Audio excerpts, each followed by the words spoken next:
Today's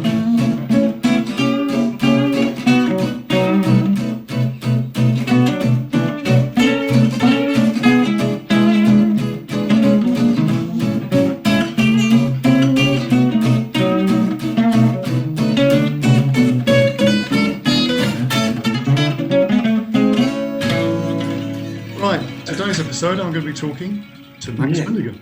Hi, Max. Hi, Vic. Good to see you. Good to see you too. And good to see you in good health. I'm still here, and so are you. Just. Exactly. But just is good enough as far as I'm concerned. Yeah. Now, we did talk a long time ago, right at the very beginning, when the technology for this stuff was pretty rubbish. But it's much better now, so I thought we'd chat again. Excellent. Yeah, which is lovely. It's lovely to have a chat with you.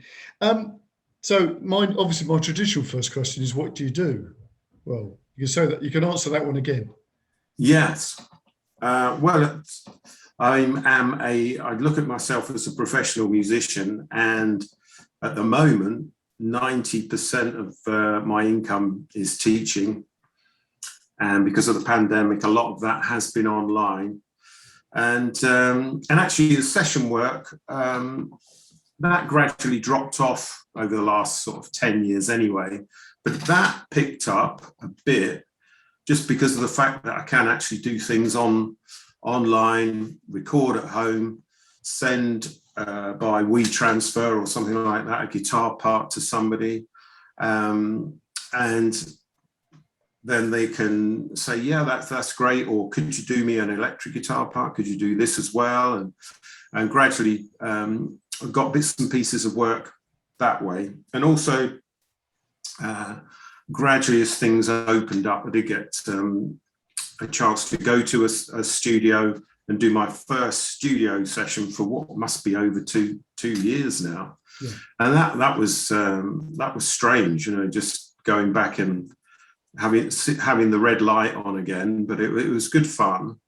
And then I could come away and say, what I'll do, if you send me the tracks, I can do a few extra little bits if you want. If you hear anything that you might need, I can just sit here at home, record it, and again send it down the line. Whereas in the old days, you had to sit there. Everything was done in the studio on the day, on the tape.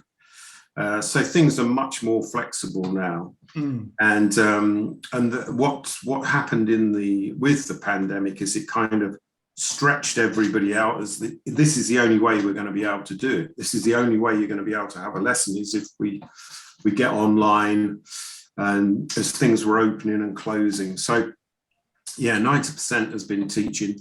The gigs have completely gone out the window. So the last gig I did was March. Did a festival up in the Orkneys, March 2020, I think it was. And it's the longest break in my musical career where I haven't been playing live. So that's something that I'd like, looking forward to getting back into. So I'm particularly interested in the type of thing that you're talking about,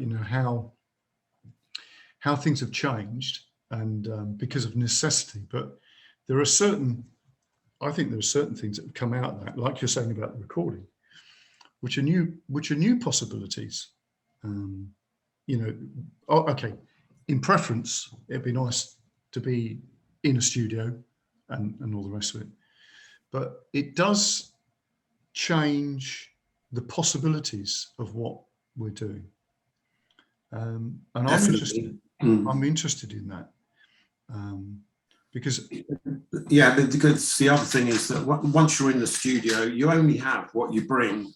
Whereas in the comfort of your own home, you can just say, actually, no, I could try that guitar, I can do that guitar. Also, you're more relaxed, you've got time to listen to the track. And of course, in the studio, time is money, and basically the last one I did was for a girl singer, and she's kind of just sitting there getting all excited about her tracks. And so the worst thing in the world is if somebody's going round and round the same thing, trying to get it right. So, because it's coming out of their pocket. that studio time. Whereas, you can say, well, you can send me the tracks anytime, and I can put the guitars down at home.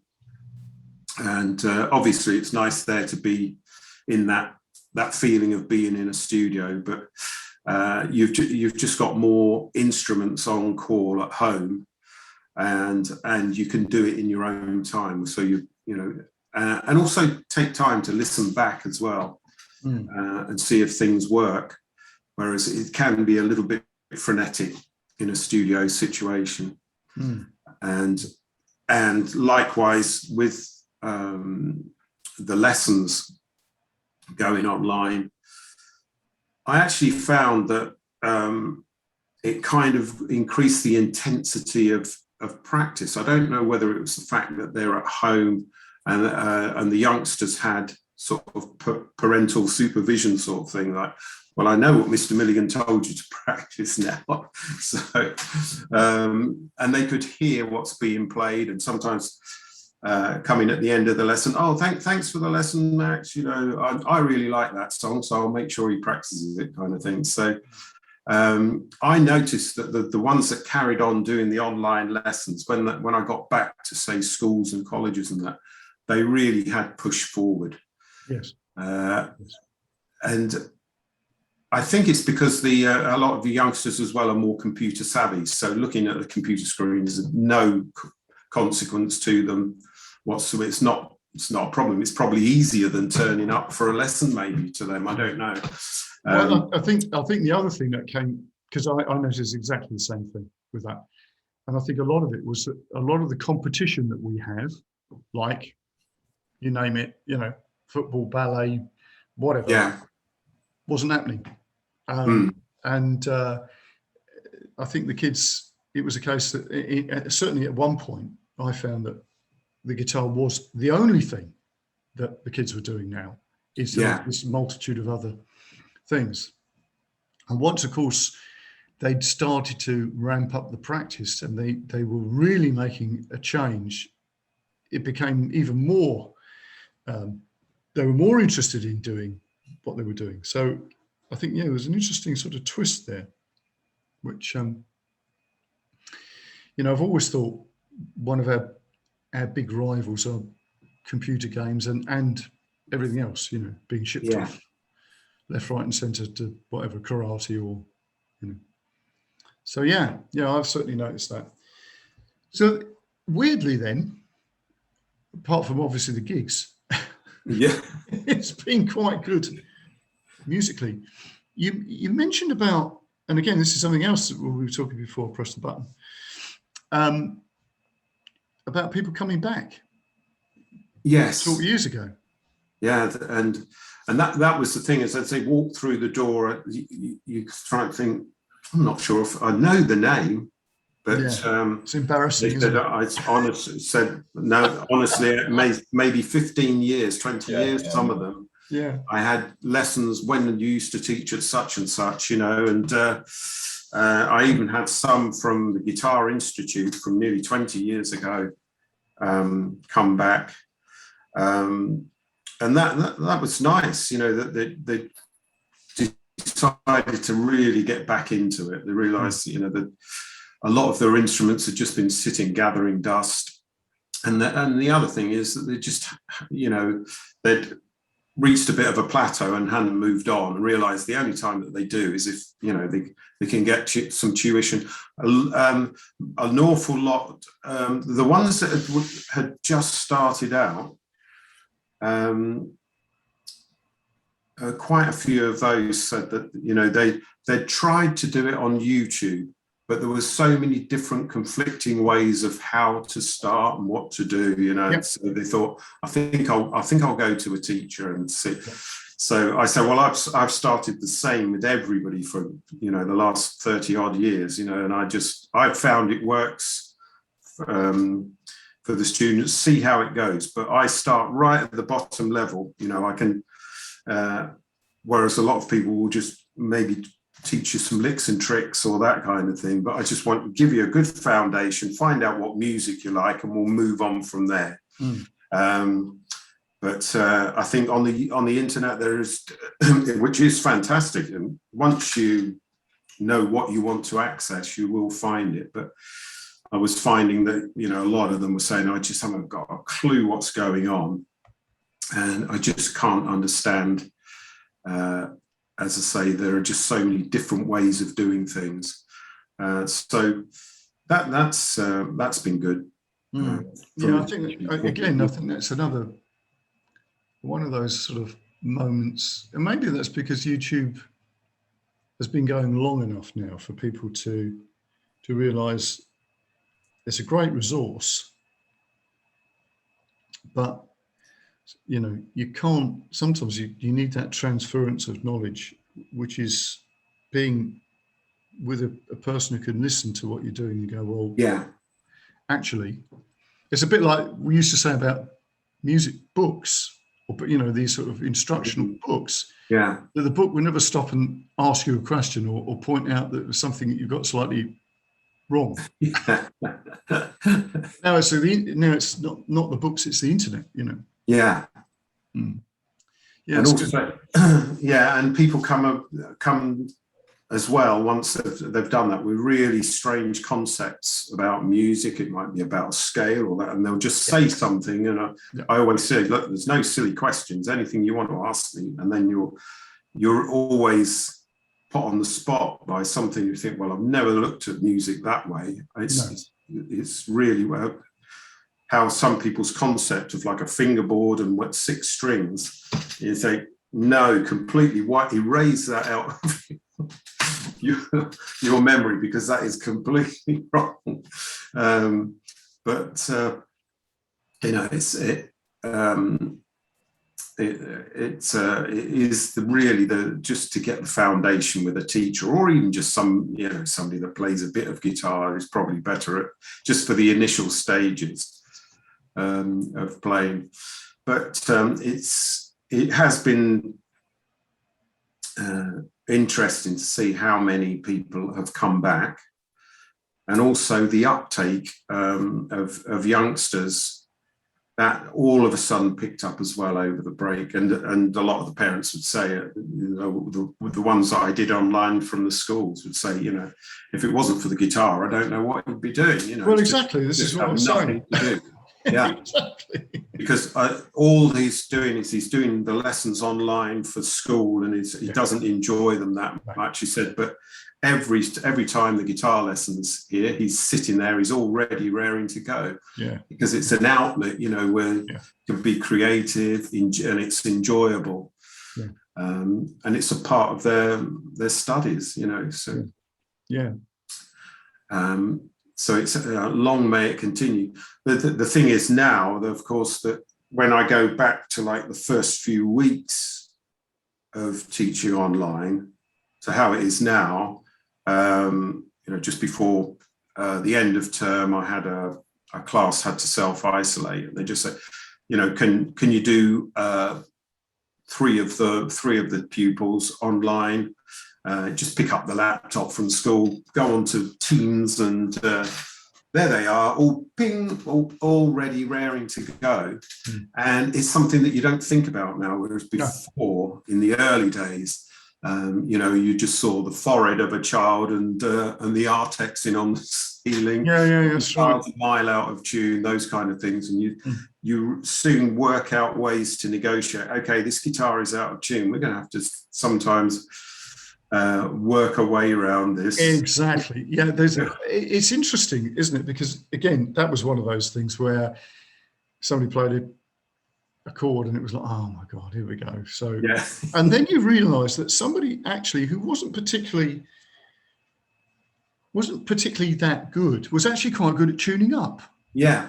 And it's sort of interesting because it's like, okay, so you actually really got an ear. It's just it's the application of whatever this is. And as you say, you know, those early days were a bit of a nightmare. Yes. Because of one thing or another. Or somebody could, and obviously the multitude of, because obviously we're using Zoom, but my goodness, you know, it's FaceTime and Skype. Skype, you know, I've used Messenger. I've used all sorts of things. Google Hangouts. Have you? Yeah. Some of them you look at, and it's, one or two that were like, I've only ever used once. Things that I've never heard of before. And then you gradually sort of think, oh, okay, right, yeah. You know, you get a preferred thing. But it was just a complete, you know, upward learning curve for everyone. Yeah, and as I say now, if somebody has to have their lesson online, then it's no problem at all. It's no problem at all. Because before I used to do the odd lesson, you know, people abroad or something like that, and I was already set up on Skype, so it wasn't too much of a problem. But of course, in a school situation or teaching private lessons, it really is almost bang, bang, bang, one after another, you know. And I don't know about you, but what you also found is that, you know, your prep time, you have to have it, you know, a good 20 minutes before sorting out, right, I've got this run of lessons, have everything ready, because of course you're stuck at home, you're not in your normal, I wasn't in my normal teaching space where I can just walk across, grab hold of a folder and take a photocopy, that kind of thing. There was that intensity, because you are screen to screen, as to not have sort of any pregnant pause type downtime, you know. And so I think the lessons were that little bit more compressed and intensive. And you also, I made sure that, you know, I had 3 or 4 different ingredients in, even if it was just a 20-minute lesson. And so you did find that you had to do quite a bit of planning before, but it did feel as though, oh, that time's gone, and it seemed to be successful as far as the lesson goes. But the tuning issues, there was some, had some cracking episodes with that. But as you say, you know, I had a young lad, he was in year 2, so he'd be, about 7 or 8. And his guitar sounded in tune with itself, but it was actually a little bit, when I had my phone actually, and I could hear, I said, because he said it just doesn't sound right. And it was slightly flat. And as you say, all of a sudden you think, well, this kid could probably have perfect pitch. Exactly. Yeah, that sounds like a perfect. Yeah. And when I got back to the school, I mentioned it to the music teacher. I said, he's got a very good ear. When he sings, like if we're playing a tune, he'll sing the melody and it's spot on in tune. She said, I wouldn't be surprised if he's got perfect pitch because of some of the things that he does in school music lessons. He can hear, it's almost like, even on a single note, he'll, ooh, that doesn't sound right. Yeah, that does sound like it's perfect. Yeah. I've met a couple of kids who've got perfect pitch, but of course, weirdly, that doesn't necessarily mean that that people can have perfect pitch and actually not really do anything musical. Yeah, it can be a hindrance as well. Yeah. I mean, there's a very famous case with Mia Farrow, the actress, and she had perfect pitch, but she didn't actually know. Right. Because I think when she first met Andre Previn and she was singing for a film, and every time she turned up to run through the song, she'd just start singing it, and it was spot on without any kind of accompaniment. Yeah. And I thought, that's really strange. And she didn't know. She didn't know she had perfect pitch. So that's very strange, isn't it? I'm fascinated by that. But as you say, it can be a little bit of a bit of a nightmare, because there was another person a girl at a school who was like, I can't remember what the notes were, but it was like something like the toilet flushes in E flat, and and you think, oh God, that must be just awful. And the Hoovers, the pitch that was at, and we had a one of the heads of music at Bedford Modern years ago, must be quite a long time ago, because the chap has just retired, who'd been there for a good 15 years. So it's quite a long time ago. There was a lady she was only there a couple of years, and she was a real bright spark, but she had perfect pitch. And a fire alarm went off and I was right by the bell as it went off in the office.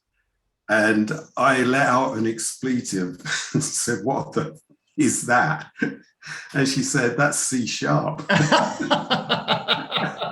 And she said, "And now we've got to run."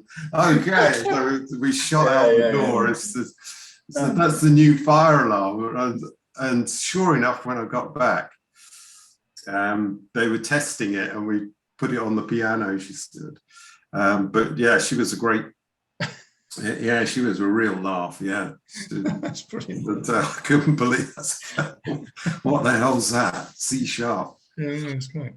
It's good. Yeah. So what I was thinking about, because we're talking about this and how much, and obviously people are beginning to realise that music, it's not just a commodity. It's something that is really has got some sort of value. We know as musicians it's got a value, but yes. I think for a lot of people it's just like, well, it's just something you do. But really, certainly psychologically, you could look at it and think, no, this is really important. In fact, all the arts are, but with music, there's the aspect of what happens to the way that you learn. The very fact you learn a musical instrument makes the learning of other things probably more, I would say easy. Well, I say easier, but you know what I mean. There is something about the learning of a musical instrument that affects the way that we approach other things. And as musicians, you know that, but it seems to be, although you get some scientists coming in and go, and then everybody forgets that, and there's no funding for the arts sort of thing, Because I think if people realise that the potential, how important music is, it would never be underfunded in the way that it is. I think the fact that it has been taken out of so many people's lives, festivals, theatre, when people do get a chance to go back, it's almost like they've found an oasis in the desert. It's almost like you overdo it to go to a festival. And actually, somebody was saying we can't do the lesson next week because I'm taking the lad to a festival. He's really, really looking forward to it. So because we go every year, this kind of thing, and when something's taken out of your like our gigging, it really becomes an event, which is nice. The fact that all the theatre goers, it's not just the musicians, of course, it's the people that put the paint on the faces and collect the tickets. And there's, when you work out the number of people that have been out of work, it's just incredible. So there's a little bit of interference now as a monsoon has decided to come over. Oh, okay. Well, might get the odd crash of thunder. Well, it's interesting this because we're talking about, again, before we started, we managed to do the sort of blues camp summer school that we've been running for. Well, this is the 14th one, but we had two. We missed two. Obviously, we had the COVID the year before. I wasn't well, and this year was, the most amazing we've ever experienced, and they are always good. And every year we go, that was the best one we've had. But this was just outstanding, and I think it was because people were so desperate to do this thing. That extra enthusiasm. Yeah, and also there was an element of, for the brave, if you see what I mean, because there were a few people who thought, not sure, you know, a little bit uncertain because, you know, and it was literally at the end of the week that the announcement was made. So you had to have people that had a little bit of courage to sort of think, just do it, you know, whatever. But again, that showed what you were saying about people's desire to do something, and just get back to doing something musical or artistic or whatever. Especially as doing these things, which I tended to forget, there is an element of fear. I did a acoustic workshop 3 or 4 weeks ago, and I just went round the group. I think we had about 10 in the end, which was nice, right across the age groups. And I just sort of said, you know, what's your name? What do you want to get out of the workshop? And the people, some of them were saying, you know, well, it's, it took up, I had to pluck my courage up to actually come, you know, because there is this fear factor of like, am I going to make myself look at, I don't know if is everybody going to be better than me? Or is it, you know, will I show myself up if I go? And also when the more mature students from the past came back, they said, I think I was a bit scared to come back for lessons, really. You just have to break that barrier and say, no, I'm going to go and try and learn. I'm just, you know, I've sat here looking at this instrument and I haven't really gone any further. And it is one of those things that you just have to get past. Go into one of these things, you know, because you feel like it's going to be some sort of competition, see who's the best in the room for some people, I think. So the fact that people turn up and then they're enthusiastic about it says a lot about their commitment to the cause. Really. Exactly. And then to tie in this other thing you've just said about a monsoon coming, we were working on something on the Saturday, and I was in a room with a rock band basically, and I came out and the singer went, "Did you hear that?" And I went, "What?" And he went, "It's the loudest clap of thunder I have ever heard." Yeah. I thought, well, obviously I was in there with having my ears blown out, so it wasn't too bad. But somebody came down from upstairs and said there was almost a white out of lightning, and I didn't see that either. Nor did the guy who heard the thunder. And they said we were up there doing this vocal training thing. Yeah. And the girl started to sing, and suddenly this lightning bolt came. So I thought, that's how powerful music is. So when you sing, that causes an electrical storm. Yes, it's so be careful. Yeah, it's like the kind of rain that you got when I was in New Orleans. Yeah. And the levee broke. I've just realised somebody, they've left their car window open actually. Right. Let's just pause. I'll be just in a sec. Recording in progress. Yes, we're back on. We're back. So you managed to dodge the thunderbolts and shut a window, which is magnificent. Or somebody shut a window anyway. So what I was interested then, I was thinking about sort of technique stuff, because often with these things, we never get to that. I'm just quite intrigued by, because you play a lot of different styles. And what would you say if somebody said to you, what's your style, Max? What would you explain about your playing? Somebody said that to me, and I'd say it's kind of rubbery. Rubbery, like chicken from a. I kind of like it. Yeah, I try to think of things. Some play, some players have kind of like a sharp attack or a, you know, really laid back. I was kind of like, it was somebody, I was playing at the Guitar Institute or something, and said, you know, that way you play is kind of lots of bending. It's almost like there's you try and put something on every note.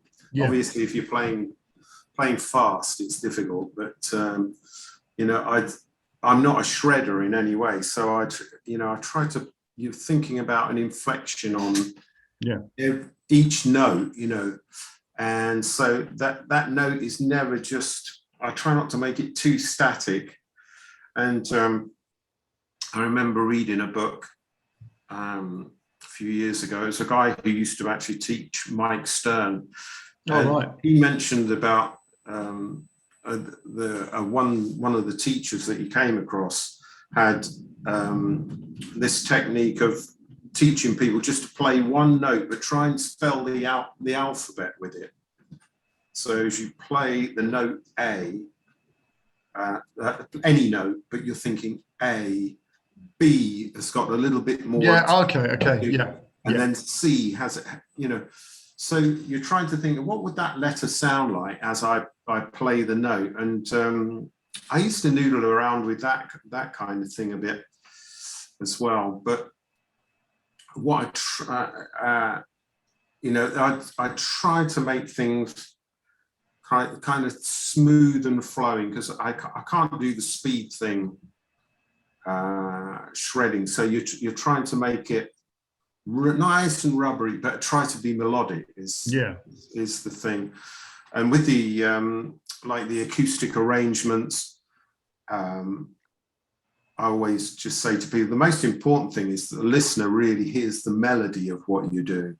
There are so many fantastic technical players around. And then when I sit back and listen to them, a lot of them are visually based, so that you can, you know, when you watch it, you think, well, that's incredible. Look at those fingers, and there's all sorts of things going on.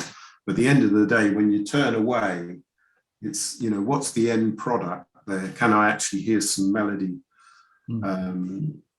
there? And if I'm doing in the workshop, I did an arrangement, just take a simple melody of a song, and then just put the bass note. You try not to think that you have to do everything in an arrangement, just the melody and the root note of the chord underneath. Try that for starters, and then you can add little bits of the chord. But yeah, I find my the same with the acoustic style of things. I used to love people like Bert Jansch, but he was kind of like quite a sharp-edged kind of a player, whereas John Remble was the more kind of sort of rubbery, more sort of fluid, a little bit more gentle on the instrument. And people like John Martin was kind of like a combination of the two, great songwriter as well. So, but I try to put that in my playing more than sort of like the technical kind of thing. I just I'm always trying to just make a note like how I want it to sound. Whereas if I go up to a piano and I play middle C, that's all I'll ever get. Yeah. Whereas on the guitar, I have so many different ways. Yeah, and I totally get playing that note. And I've always been, well, what they now call a hybrid picker. I've always used pick and fingers because I just like that differential between certain notes, or just dispense with the plectrum altogether at times, you know. So, yeah, that's probably about the only the word. I remember somebody sort of saying about, oh, that's solo, it was really bendy, and there was all sorts of lots of things going on, and it's kind of, I try to make it sort of more elasticy than a tight, sharp, aggressive sort of sound, I suppose. So I like this sort of thing when you are somebody who's a good player, what they do, and it's never straightforward. The response is never straightforward. Like if you say, you know, about somebody's solo. They never come out with a list of scales, or not in my experience anyway. To be something a little bit more sort of ephemeral in the way that they do it. And it's not just guitarists, it's musicians generally. I remember a story I heard from a jazz pianist, a guy called Race Newton, who used to play sort of for people like Bud Powell, Chet Baker, not Bud Powell, Chet Baker and a few other players. And he was sort of like a warm-up act for people like Art Tatum. And he said nobody ever went home. You know, if Tatum was playing, you know, it was like everyone just hung around afterwards. And all sitting around, and Tatum's sort of there on the piano and he's played something. And then Ray said, "What's that you do?" Meaning, you know, what scale are you doing there? And he said, "When I feel like it, I sort of go like this." That was you know, so it's, you think, well, it's all about ear, hand stuff. And obviously they've trained themselves. But it doesn't interpret that way. That's not what's in the mind, is it? It's what you know, what sounds are coming out. And I just find that fascinating, because unfortunately when we teach it, we tend to come down the route of saying, well, it's a so-and-so scale, or such and such a chord, but really it's something else, isn't it? Yeah, because you have your teacher's head on when, especially with the, you know, the early grade, you're playing away and you know, going through their chords and stuff, and all of a sudden they might just they're sort of getting this kit out the bag or something and just play something. They go, "What is that?" And I said, "I don't know. I'm just having a quick noodle on the guitar." Exactly. And wow, how many years does it take to play like that? And you know, I haven't really done anything. I said, it's not. You can't say, well, it's not really technical. I'm just noodling around, you know, because you tend not to show off in front of your students. But I think what they do is they kind of, "Oh, I didn't realise you could play like that," kind of thing. You know, you sort of think it's almost like, "Oh yeah, I know all my chords. I know, I've done that one." And then gradually you just start to go up the stairs a little bit. "Oh, no, I don't know that one. I don't know that one." And then they realise, actually, you know, my teacher is on a higher level than, because that little bit of knowledge that when they're starting out, I think, well, this is it. I can play guitar. I've cracked it. Exactly. But it's phenomenal, the amount of talent that is out there now. It's incredible. And it's just sad that a lot of it is you just won't see the light of day, really, for quite some time, to be able to go out and play live. And one of my favourite songwriters, actually, she's just Katie Tunstall's just had to cancel her next tour. She's lost the hearing in her left ear. Oh, she really? Just overnight, woke up deaf, and she's got tinnitus in the other one. So it's just this ongoing gig, and, you know, work. Yeah. And she just needs to take a break. She was going to do a tour with Hall & Oates. Oh. And I was looking forward to it. I've seen it quite a few times. She's fantastic live. And so it's just when you think, here we are, we can all get back to doing some work, and she's been hit with that. So it's just one thing after another for some musicians. It's a shame. And I've got friends that they don't teach, you know, and they're just desperate to get out and play, because they're on their uppers financially at the moment. Yeah. And they're just hoping that a member of the band doesn't get pinged and can't turn up for the gig, or themselves. But so Yeah, technique-wise, it's something that I do find some of the you probably find the same. Some of the people that you're teaching, they are like sponges, and you can hear a little bit of how you interpret a tune. So it's not just the notes; it's the way that you put them across, and you can hear that in their playing. That I might have put a little bit of vibrato or just a little bit of a bend on something, and they immediately try to copy, whereas some don't. And you think, oh, these are the ones that are on the ball. These are the exactly ones. Yeah, they're the ones who are sort of listening. Yeah, It's interesting, fascinating. Yeah, I noticed that with some of them, that they, I have I don't know, I have a bit of a left field way of thinking about a lot of stuff, and with music and things, and I noticed that there are a few of them pick up on that really quickly, and they start to realise that that's interesting, that so and so does this, but so and so does that. But what happens if we did this? So it's that type of thing of being able to take information and turn it upside down and twist it around. And so, yeah, you notice that just an approach that you have can be picked up. It's not even just a playing approach. It's just a way of thinking about being creative and stuff. And because you do find that you when you're doing the improvisation, it's like we were talking about people with perfect pitch, and I mentioned you can be rhythmically deaf, but there is always this strange thing where some people just cannot get improvisation, and yet others do.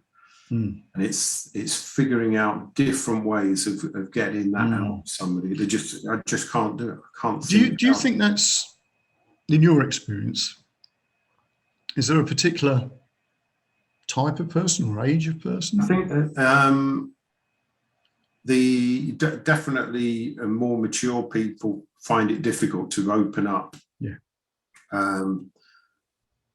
And just because there is that fear of making mistakes, probably, and I just say, look, there's no wrong notes. They're just notes from other tunes. They're just. It's even if you just play with one note, just think of it as just pinch a melody from a song. It doesn't matter what it is. Think of the rhythm of that note and just play that note to that rhythm. There are just so many different things that you can try just to improvise.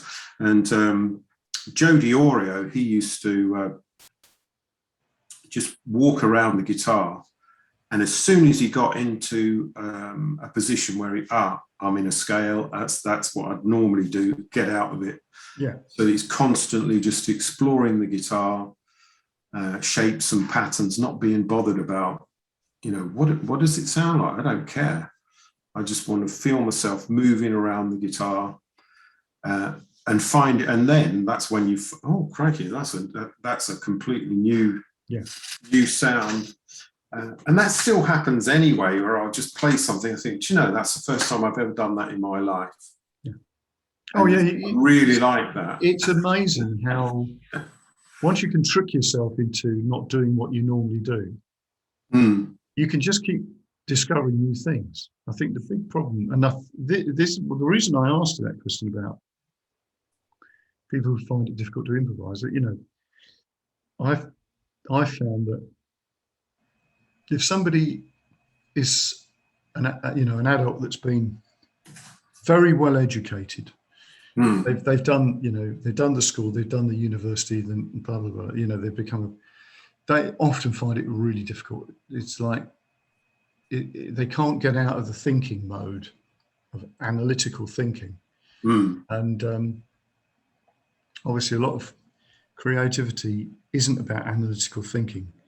There's something else, about listening to the sound or rhythms. My head of music, a doctor of music and conducting orchestras, phenomenal pianist, and when we would do the musicals, if something went wrong in the show, something would just cycle round, and we'd just improvise, and just improvise. And I cannot for the life of me. I just do not know where to start. Exactly. And we had a good chat about it. He says, I've studied this, studied that, doctor of music, and reads fly shit, as we used to say.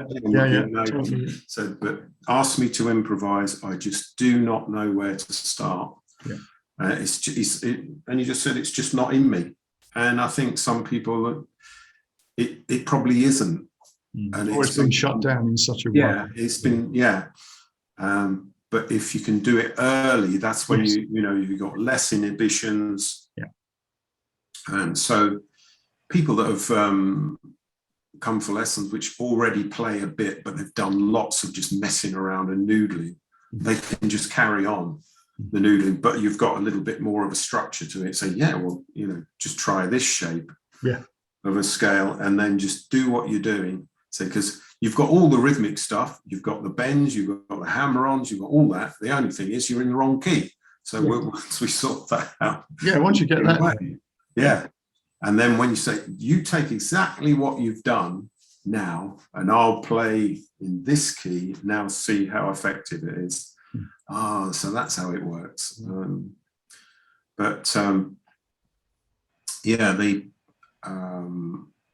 The improvising side, I do find that's probably one of the hardest things to get off the ground, because people aren't seeing so many guitar players on the television anymore.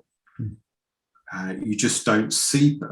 I can't remember the last time I saw on normal sort of television anybody playing full stop, to be honest, apart from music channels. The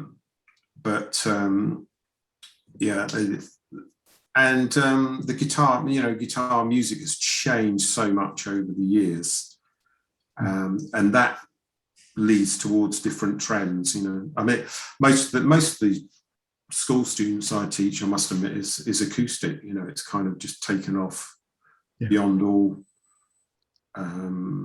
expectations, really. I think in the music shop where I teach above, I think it's 80% acoustic guitars to 20% electrics. But then all of a sudden something will come along. And it'll change again. It'll change again, yeah. It's fascinating, actually, that. Because again, if I can go back to a period of time, which is like, no, you don't want to have an acoustic guitar in there, type of thing. It was almost like, it's all, if you were trying to get a band that was doing something, it would be electric guitars, and then it suddenly changed, where it sort of, I suppose the acoustic guitar exams that the RGT do sort of followed in the wake of that rise of acoustic guitars. The timing was perfect. It was perfect.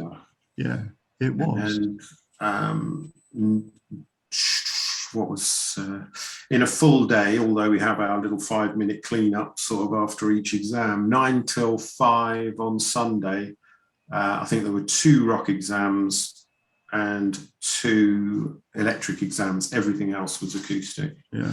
From step 1 right through to grade 8. Yeah. So that's the thing is as well, is that once people get onto it, that acoustic ladder, they do seem to want to keep progressing until usually at the end of school and university sometimes gets in the way. So maybe they might only get as far as 5 or 6 or something. But there is definitely a sort of culture to just keep moving on with the progression on the instrument, which is good. So they get away from just being able to just strum some chords on it. It's because it's such a versatile instrument. Yeah. And also the songwriting thing is nice to get people who say, I've written a song myself, even if I'm at a primary school. It's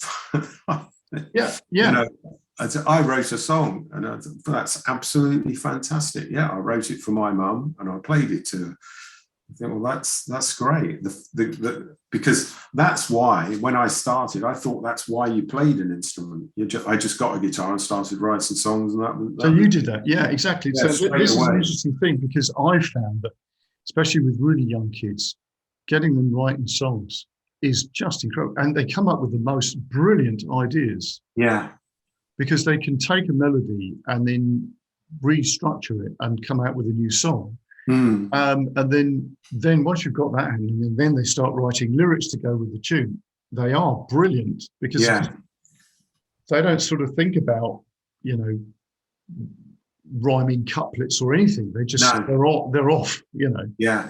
And for kids to play a song that they've written for their mum is, that's what music's all about, really, isn't it? Yeah. And I had a similar thing about playing music. It was really, I wanted to create music. Yeah, I did. You had a similar thing that you wanted to, writing songs. Yeah, I kind of I worked out songs by other bands, obviously, but most of the bands that were playing around in the pubs and clubs at that time were doing their own stuff. Yeah, with some, thought, why would you just play a whole night of covers? It's weird. It's just this. We're going to keep progressing. We're going to keep writing our own stuff, and then maybe the band would say, "Oh, I really like that song." It wouldn't have to be in the charts or anything like it. It'd just be, "I really like that song."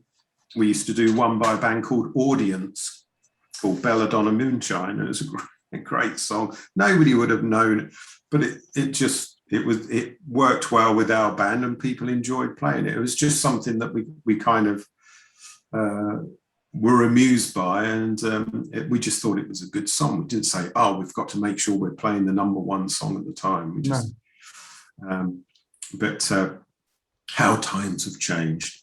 I know, it's bizarre. It's bizarre. As I say, it always seemed to be, like you're saying, the bands that, the bands that I was sort of hanging around with and what have you, it was mostly their own stuff, with maybe one song that you managed to work out from something, thrown in the mix. Maybe that's what it is. Maybe it's because to work something out by other people took a long time. There was no YouTube or anything. Yeah, something as simple as that. I don't really know, to be frank. No, there was no YouTube or anything, and you'd have to wait for the sheet music to be printed 6 months later. And sometimes it was completely wrong anyway, wasn't it? Yeah. How many times have you sort of looked at something and played it and thought, yeah, that's not right. No, exactly. But yeah, that's an interesting point. And do you think, I'm just wondering whether that's going to be, because you're saying things go around in a circle, because I really think things are cyclic. You get something that happens, and then it could just suddenly change, like you're saying about acoustic guitars and electric guitars. It could all just change. Yeah, the musical cycles, of styles of, all of a sudden, let's write a resurgence of like a reggae vibe in a lot of music, that kind of thing. And then there's that sort of Latino undercurrent. Then all of a sudden that comes around. So which is nice, that you have these different influences which you think, oh, that might be dead and buried, but they're not. And the singer-songwriter sort of trend has just sort of carried on, and just been so many fantastic singer-songwriters on the scene, just acoustic guitar and a vocal, and it just never ceases to amaze me, the ideas that come out, and you might think, well, maybe it's that same old chord sequence again, but crikey, wish I thought of that. Yeah, exactly. Exactly. What people invent on a musical instrument is it just never ceases to amaze me. No, I know. I mean, obviously, is I think one of the routes in is definitely this thing of getting people to write songs, and you know, totally agree with you. Things to do with improvisation and everything. It seems that is something that the guitar just has in it, just abundance. You can just, it can just do all sorts of stuff. You know, whether it's classical guitar through jazz or just purely improvisational stuff. And just your own thing. I mean, that's what to me, the guitar was just endless, but it's such a simple idea. Yeah. And pick up from one, I can pick up one guitar here and then play exactly the same on another. And it's not the same. Same instrument, and it's completely different. Exactly. And that obviously is the reason why we have so many guitars, mate. Yes, yeah. Yes. It's a little bit like women's shoes. Yes. We don't understand why they have so many shoes, but it seems obvious to them, and that's the same thing. Yeah, somebody came the other day. My God, how many guitars have you got? Not enough. Exactly. Can there ever be enough? Is what I say.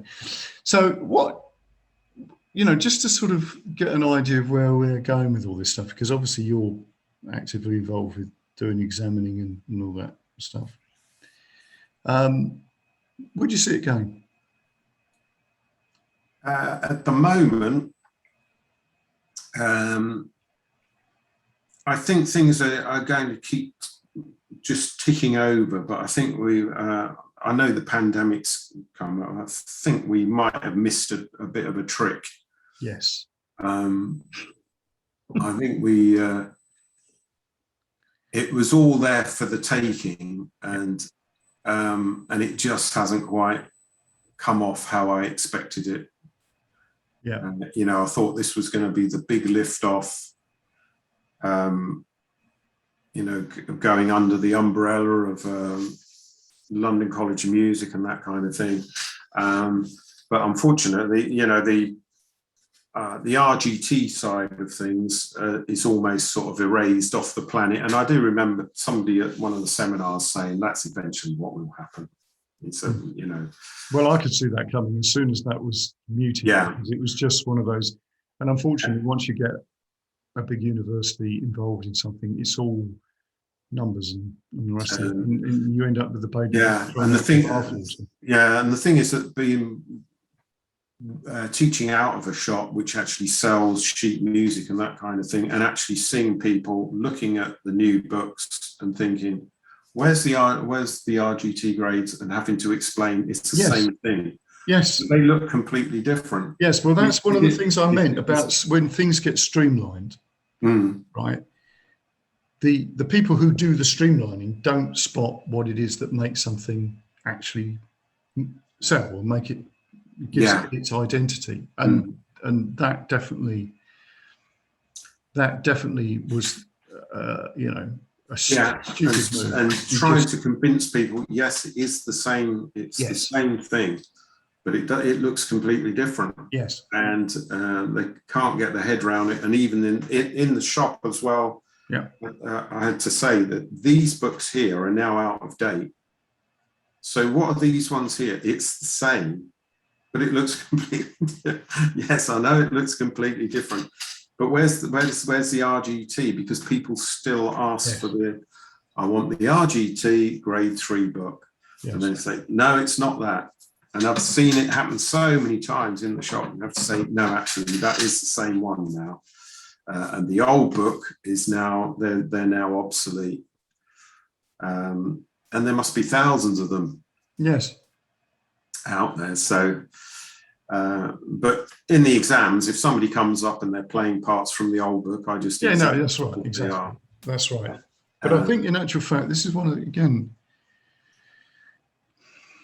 I think this is definitely something about guitar, certainly contemporary music. But when you get something that's got something special about it, you can say, well, the guitar's got that. There's something special about the guitar.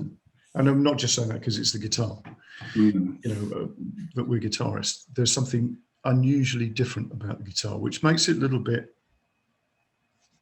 bit of a, how can you put it? A bit of a lone wolf in the in the instrument world.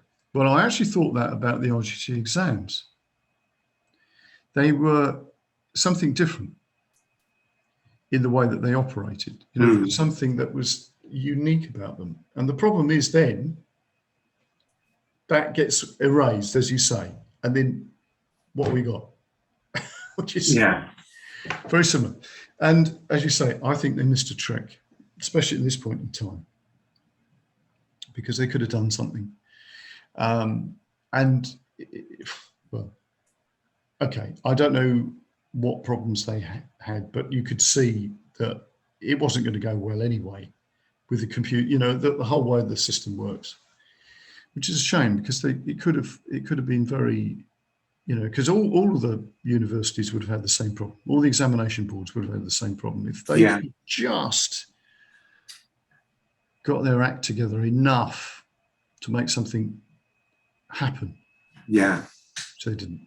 Yeah, and I mean, organisation-wise, there's this communication breakdown that it's just not. It was a cottage industry basically before, wasn't it?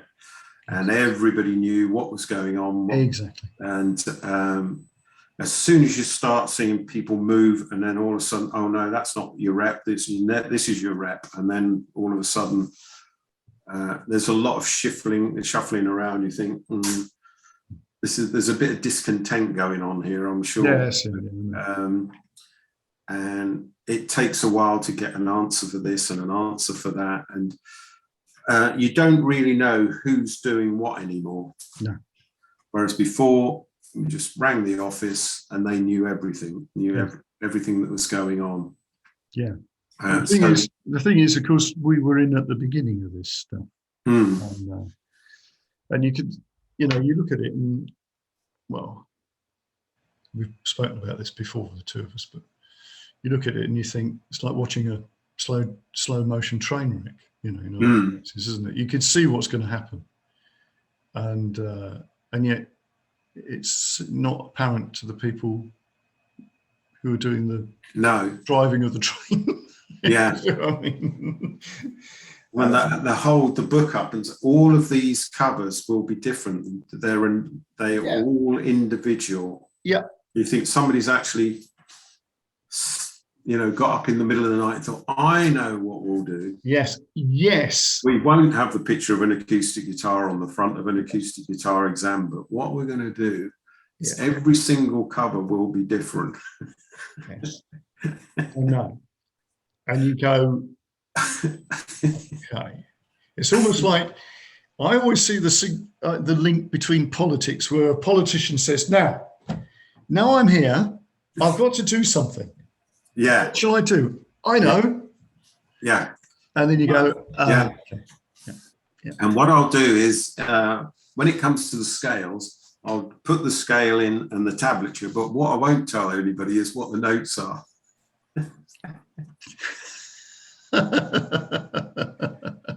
And also I won't check the tablature on every single. I mean, it was just Tony was I mean, I've done I recorded helped him record his albums, you know, and he is totally obsessional. Yes, I know he is. Yeah. And meticulous. Really meticulous. Yes. So and so I would I had to go to Bexhill, and is it Bexhill? Yeah. He's on right by the coast, and he said, what I want to do is I want to play, before we record, I want to play the pieces to you, and what we'll do is we'll decide which guitar is best. So I went to the house, and I've never seen so many Martins in all my life. So, and each time you pick up the instrument, you know, and play the instrumental, it sounds really lovely. Yeah, that's really nice. Yes, I know that. Put that on the stand, go and get another one. And it would be a completely different color of sound. And then you realize, I can see what his point is. You know, what is the best instrument for this? Whereas if you've only got a couple of guitars, you're stuck with that. But when you've got all these lovely vintage instruments, and then picks up something made in the 1930s that sings like a bird, and you think, well, that sounds absolutely fantastic, you know. We would make little notes and score each guitar. So I might listen to the same instrumental, or at least half of it, on 4 or 5 different guitars, then go through every track, and we'd both come out with kind of roughly the same sort of idea. Yeah, that's the one I like on it. And that's when I realized how meticulous he is about everything. Because that's the thing about, because obviously when he was talking about doing books and stuff like that, and you know how detailed everything was, and it was like, oh, right, you know, I couldn't do that, you know. No. And that I like the print being slightly bigger as well. You know, I like that, where rather than going to more like the rock school ones, where I personally, you know, I have to wear reading glasses now, but I just found it very fine print, and I just like that bold image. And another guy said, "God, these new ones, this is floppy. This is cheap paper." It's all about the detail. Yeah, the other ones just felt much more robust, and it's difficult, you know, it's difficult to defend it, you know, and it doesn't look the same in any way. No.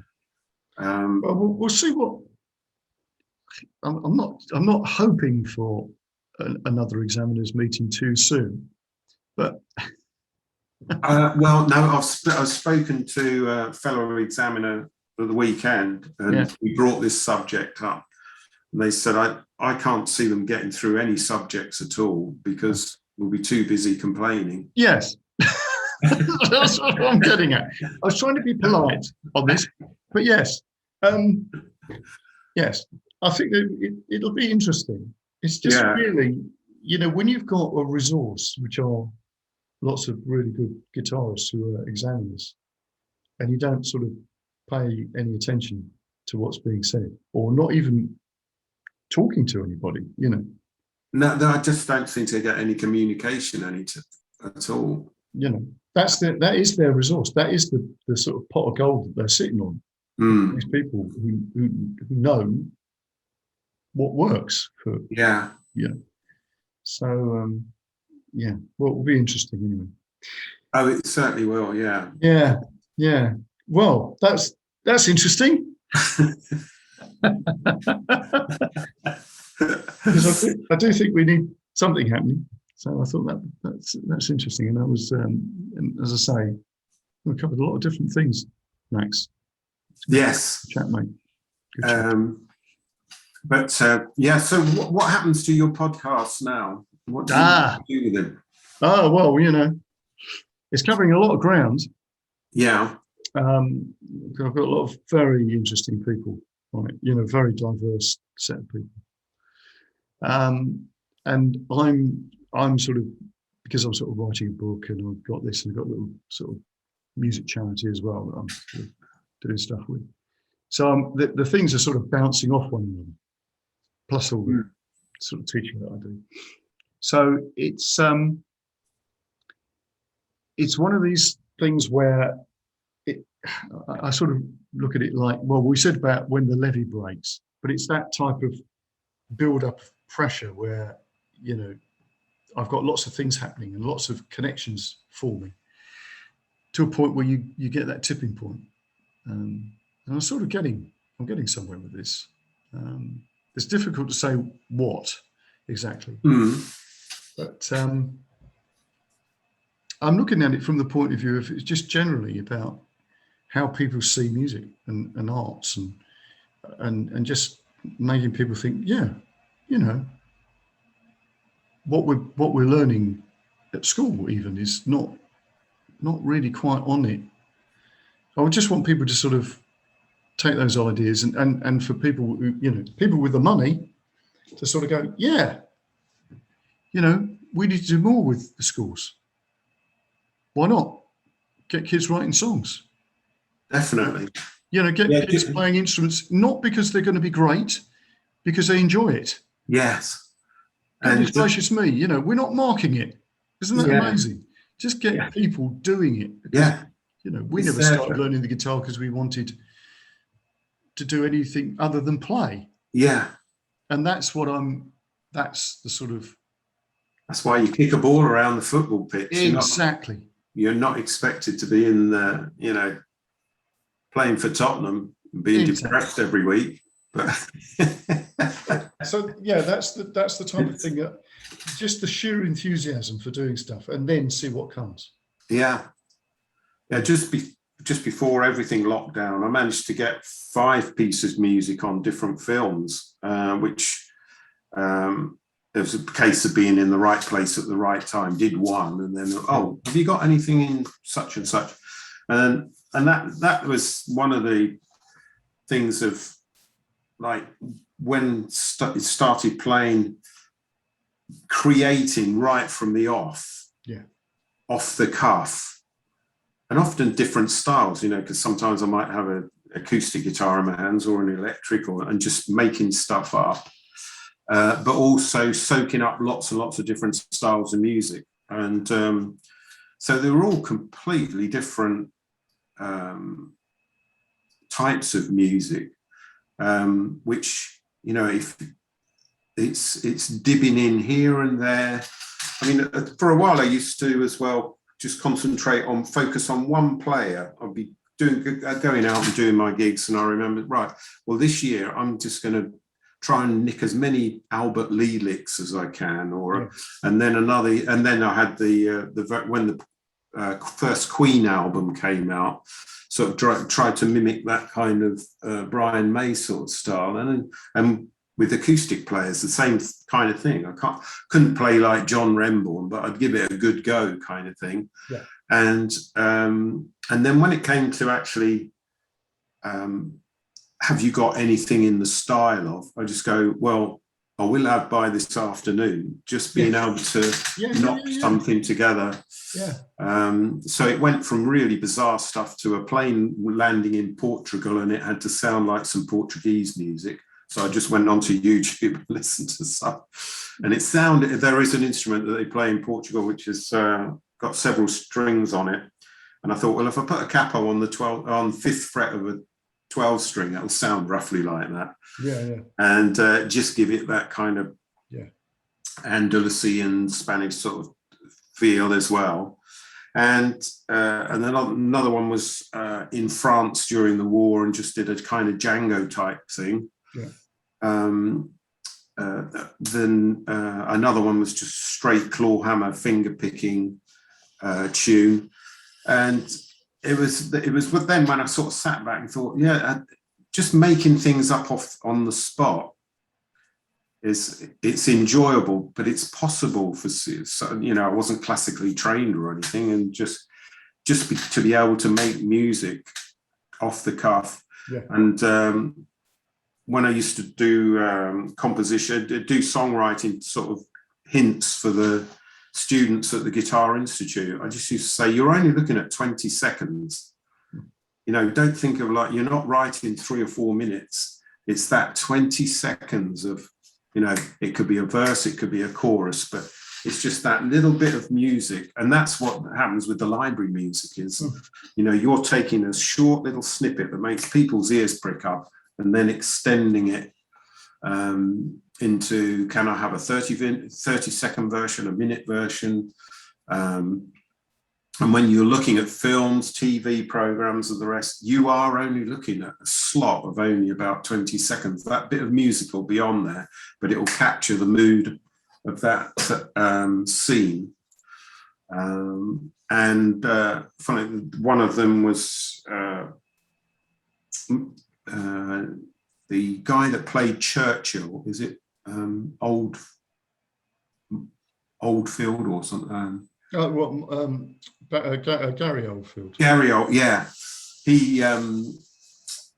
he walks into a bar at the start of one of these films, and it's based in the 70s. And they said, "Have you got any 70s stuff?" I said, "Funny enough, I've got a load of stuff that I wrote in the 70s." And it was actually on cassette tape. And I converted it I played it into the computer and managed to rescue it before finally the little cassette bit the dust and went all zigzaggy on me. And it had to get the pencil out to tape one bit together. And they said, "Yeah, it's perfect," because I said it's all classic 70s instruments as well. Wurlitzer piano, and they just had that sort of no click track in those days kind of vibe. Yeah. And it was played whilst the whole scene was in this bar, and he's talking to somebody. I thought, well, it's going to stop soon. And he carried on so he walks into the bar, the whole scene's in the bar. And then as he walks out, it's still playing. I thought, result. And it had sat in a cassette for, since 1978 or something like that. So never throw anything away. No. No matter what you make up, it could be used. Totally. Well, that's brilliant, Max. Thanks, mate. That's really good. No problem. Really good to talk to you again. Good to talk to you, and keep and see you looking so well. Yeah, keep healthy and well. Yeah, it's the monsoon has finished and the roads are dry again, so the sun must be out. Well, that's amazing. And no lightning bolts. So. No, I didn't. I could hear something, but we've missed it here in the village. The other village I used to live in, I went out to the back of the garage, lived opposite the church. And I remember putting the key in the garage. And sometimes you've probably either been at a gig or something, and there's a bang when you plug something in, and you go, "Oh, what was that?" Well, I just turned the key to open the garage door, and a bolt of lightning hit the church opposite. Yeah. And that was one of those moments where... Yeah, I know, it's pretty frightening, isn't it? Yeah, because it is like 50 feet away. It hit the lightning conductor. And I just turned the key, and it's just, and I hate the lightning, so I just ran in the house as fast as possible. But yeah, I'm not a fan of thunder and lightning at all. It's very, very frightening. No, yeah, it is. All right then, mate. Let's see. Yeah. Okay, so look after yourself. And to you. Cheers. Thanks to Max. There's details on the show notes of how you can find out about Max's work, and obviously if you want to have lessons with the great man himself. So until next time, I'll see you then.